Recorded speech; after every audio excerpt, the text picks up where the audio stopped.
Coucou tout le monde, j'espère que vous allez bien. Je suis très content de vous retrouver pour une toute nouvelle vidéo. Aujourd'hui, on se retrouve pour une vidéo un peu blabla puisque je vais vous parler un petit peu des coulisses, des backstage de YouTube. Vous aviez énormément aimé ma vidéo où je vous partage un petit peu ce que je fais en tant que créateur de contenu au niveau des vidéos, les miniatures, au niveau des lives, etc. Et je me suis dit pourquoi pas vous faire une petite vidéo pour vous expliquer un petit peu moi comment je fonctionne quand je fais un tournage. Quelles sont les étapes jusqu'à ce que vous voyez une vidéo sur ma chaîne YouTube et du coup tout ce qu'il faut faire, pas faire, etc. Je vous parle des backstage lors de tournage YouTube. J'ai envie de dire, c'est parti!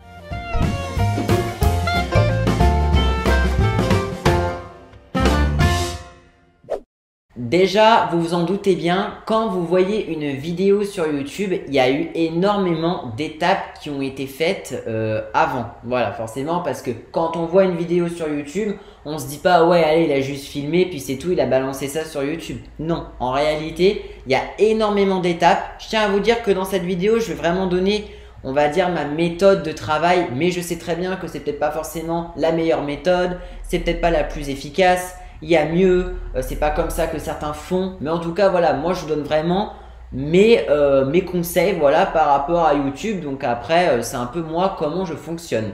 Déjà avant de faire le tournage, il y a tout simplement la partie écriture, donc c'est la partie réflexion. C'est par exemple de savoir on va tourner une vidéo sur quel sujet, qu'est-ce qu'on va faire, est-ce que c'est un tournage qui va durer longtemps, est-ce que c'est une vidéo 24 heures, quand on tourne la vidéo, est-ce que ça nécessite du matériel, est-ce que ça nécessite de préparer. Donc là on est plus sur l'écriture de vidéo, savoir ce qu'on va tourner, voilà, tout ça, ça nécessite de l'imagination, pour voir un peu ce qu'on va faire. Une fois qu'on a l'idée de la vidéo YouTube qu'on a envie de faire, il y a la partie préparation de tournage. Un tournage, il faut savoir que ça se prépare forcément.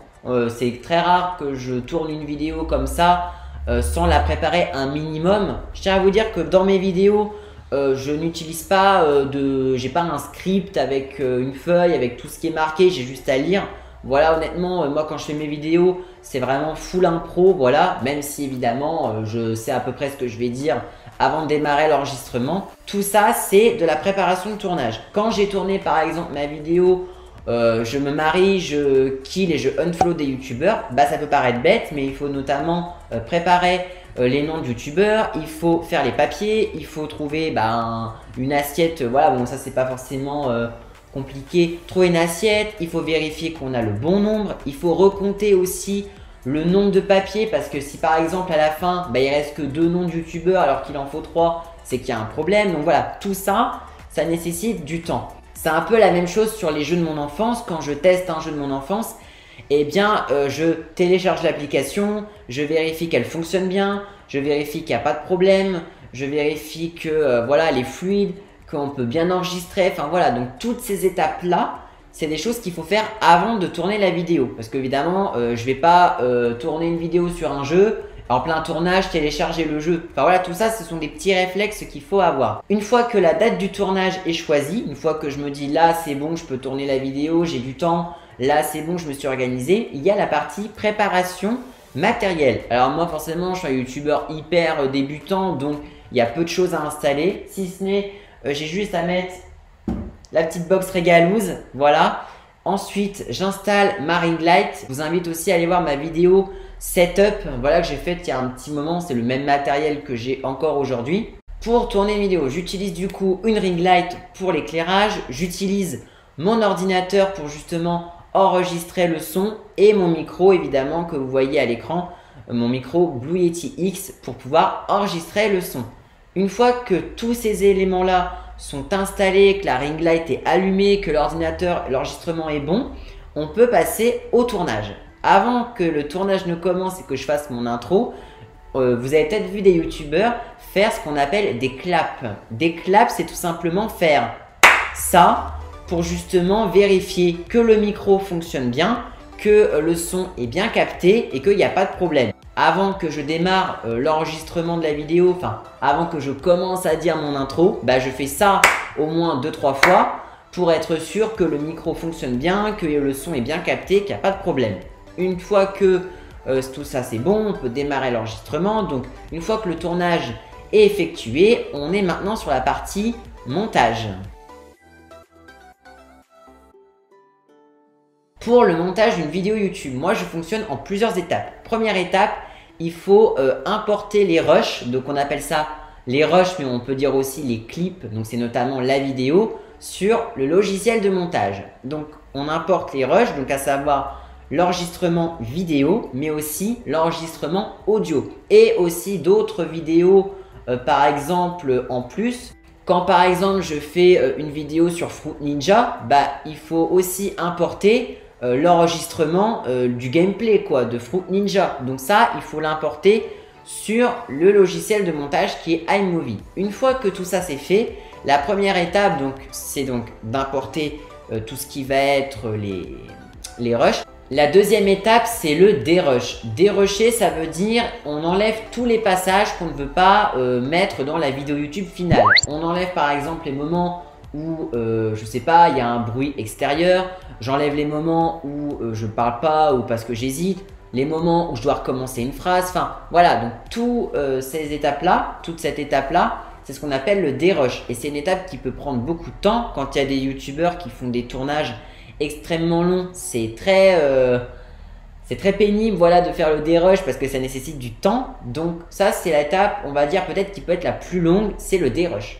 Une fois que le dérush est terminé, je regarde la vidéo et je fais le dérush mais un peu plus finement. C'est-à-dire que c'est beaucoup plus précis. Là quand je fais du dérush, une première fois c'est on va dire en gros. Là c'est un peu plus précis. Une fois que le dérush est complètement terminé, on passe justement à l'ajout par exemple de vidéos. Si je tourne une vidéo sur mes coups de cœur sur YouTube, il faut rajouter tous les extraits de vidéos sur YouTube. Donc par exemple, je dois aller sur la chaîne YouTube d'un youtubeur, je dois aller enregistrer sa vidéo pendant 10 ou 15 secondes et je l'importe sur ma vidéo. Donc tout ça, il faut le faire pour toutes les vidéos, notamment quand je fais une vidéo coup de cœur par exemple.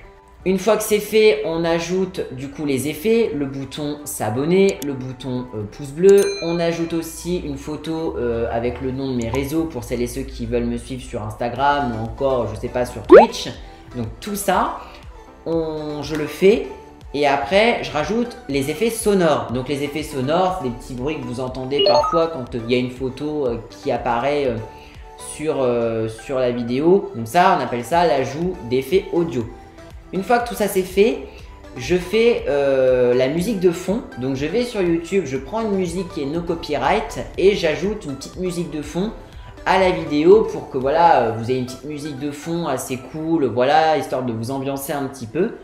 Une fois que toutes ces étapes sont faites, je regarde la vidéo au moins une ou deux fois sur mon logiciel de montage et puis au moins pour être sûr qu'il n'y ait pas de problème, que le son est bien synchronisé également. Enfin voilà, une fois que tout ça s'est effectué, je peux enfin exporter la vidéo de mon logiciel de montage. Une fois que la vidéo est exportée, elle est maintenant sur mon ordinateur et je peux la mettre sur YouTube. Pour mettre une vidéo sur YouTube, ça fonctionne en ce qu'on appelle différentes catégories. On a ce qu'on appelle le détail. Le détail, c'est tout simplement la partie peut-être, on va dire, la plus longue pour un créateur. C'est tout simplement de mettre le titre de la vidéo, de mettre une description, de choisir si on veut enregistrer la vidéo dans une playlist aussi. On peut aussi mettre la miniature. On précise si la vidéo est à destination des enfants. On précise le thème de la vidéo, si c'est une vidéo jeu vidéo, si c'est une vidéo en rapport avec le divertissement, si c'est une vidéo en rapport avec les animaux. On rajoute aussi les tags. Alors les tags, pour celles et ceux qui ne connaîtraient pas, vous faites une vidéo sur YouTube, je sais pas, vous faites une recette de donuts. Je sais pas pourquoi je prends ça. Et bien dans les tags, il faut mettre des mots-clés pour que votre vidéo soit mieux référencée. Donc si vous faites une recette de donuts, vous allez marquer, je sais pas, recette de cuisine, donuts, enfin voilà, vous allez mettre des mots en rapport avec le sujet de votre vidéo. Une fois que cela est fait, on passe à l'étape qui s'appelle la monétisation. La monétisation, vous vous en doutez, c'est quand un créateur de contenu publie une vidéo et gagne des revenus grâce à cette vidéo. Alors, il faut savoir qu'une vidéo, quand elle est mise sur YouTube, le créateur peut choisir de la monétiser ou de ne pas la monétiser, c'est comme il le souhaite. C'est comme quand vous allez sur un live YouTube, vous voyez bien qu'il y a parfois une petite annonce de 5 secondes avant que vous ayez accès au live parce que le live est monétisé. Quand une vidéo YouTube dure plus de 8 minutes, vous pouvez choisir à quel moment et le nombre d'annonces que vous voulez mettre. Par exemple, je mets une vidéo, je sais pas, de 10 minutes sur YouTube. Je peux très bien dire, ok, allez, à 2 minutes, je leur mets une pub, 4 minutes, je mets une pub, 8 minutes, je mets une pub, enfin voilà. Et ça, c'est entièrement le créateur qui décide. Moi, ce que je fais honnêtement, c'est que je laisse YouTube mettre les annonces automatiquement. Il y a une petite option qui s'appelle gérer YouTube, laisser gérer YouTube pour les annonces. Et là, les annonces sont mises automatiquement dans la vidéo à des passages précis par YouTube. Donc, je ne sais pas du tout comment c'est fait. Ensuite, on a ce qu'on appelle l'éligibilité aux annonces. C'est-à-dire que vous en doutez bien, quand une vidéo est sur YouTube et que vous voyez une annonce, par exemple ça peut être une annonce, je sais pas, un nouveau produit qui sort dans un fast-food, bref, il faut s'assurer que nous en tant que créateurs, on assure que la vidéo respecte les règles de la communauté. C'est-à-dire, il ne faut pas que la vidéo par exemple, elle soit non plus en rapport avec de la violence, que ce soit un contenu choquant, que ça parle d'un acte dangereux, enfin voilà, tout ça. On l'évalue très rapidement, on a juste à cocher sur une case et on fait évaluer, donc ça prend vraiment 3 secondes. Ensuite, on a les éléments vidéo. Les éléments vidéo, c'est tout simplement, par exemple, si on veut mettre un écran de fin au niveau de la vidéo. Ça peut être de mettre des petites fiches en haut à droite de la vidéo pour vous rediriger vers, je sais pas, une chaîne YouTube, une playlist ou je sais pas ce que vous voulez. On peut aussi mettre des sous-titres, voilà. Avant-dernière étape, on appelle ça la vérification. YouTube vérifie que notre vidéo est éligible, donc elle est, voilà, on peut la poster et aussi qu'il n'y a pas de problème de droit d'auteur. C'est-à-dire que voilà, la vidéo, on la publie, il n'y a pas de musique qui est copyright, tout est bon. Si jamais c'est pas bon, YouTube nous met un message comme quoi il y a un problème et là on peut rectifier avant de la mettre en ligne. Dernière étape, on a la visibilité. On peut choisir quand une vidéo et sur YouTube, donc on peut la mettre en privé, c'est-à-dire que seul le créateur y a accès, on ne peut pas la partager. Il y a la vidéo en public, donc là tout le monde peut la voir. La vidéo en non répertorié, c'est une vidéo qu'on peut partager avec d'autres personnes en donnant le lien. Et il y a la vidéo aussi qui peut être réservée à des membres, c'est-à-dire que si je mets une vidéo YouTube et que je dis bah tiens, tous ceux qui ont un abonnement sur ma chaîne Petit Cosmonaute, ils peuvent voir la vidéo et les autres ne pourront pas la voir, elle sera masquée. Ou alors vous la verrez sur YouTube, mais ça vous mettra un message comme quoi vous n'êtes pas membre, donc vous ne pouvez pas voir la vidéo. Une fois que tout ça c'est bon, on n'a plus qu'à planifier la vidéo sur YouTube, on n'a plus qu'à mettre la date et l'heure et elle sort automatiquement. Une fois que toutes ces étapes sont faites, la vidéo elle est disponible sur YouTube, voilà. Et puis maintenant, bah, il ne reste plus qu'à la regarder. Au niveau des miniatures, j'en parle très brièvement parce que je ne suis pas du tout un expert. Les miniatures, en vrai, vous pouvez facilement en faire, voilà. Soit vous regardez des images qui sont disponibles sur Internet si elles sont libres de droit. Moi, mes miniatures, personnellement, je les fais sur Canva. Alors, il n'y a pas forcément besoin de faire une miniature avec beaucoup de choses, beaucoup d'effets, parce que je trouve que mettre trop de trucs sur une miniature, je trouve que j'aime pas trop. Par exemple, moi, quand je m'incruste dans une image, vous prenez en photo, vous faites supprimer arrière-plan gratuit. Vous avez des sites internet hyper réactifs et hyper simples à utiliser. Donc voilà, ça peut être hyper cool. Si vous voulez par exemple aussi, je sais pas, aller sur Canva et franchement, ça va être très simple de faire des miniatures. Si la miniature elle est trop volumineuse pour YouTube, parce que je crois que c'est 2 mégaoctets maximum, vous pouvez faire un compresseur PNG et là justement la vidéo, en tout cas la miniature, sera moins lourde et vous pourrez l'importer. Une fois que tout ça c'est fait, il ne reste plus qu'à partager la vidéo, donc c'est-à-dire faire une story sur Instagram pour inciter les abonnés à aller la voir. Sur Discord, moi, j'ai un bot qui justement est automatique. Dès que la vidéo sort, eh bien, c'est prévenu directement sur le serveur.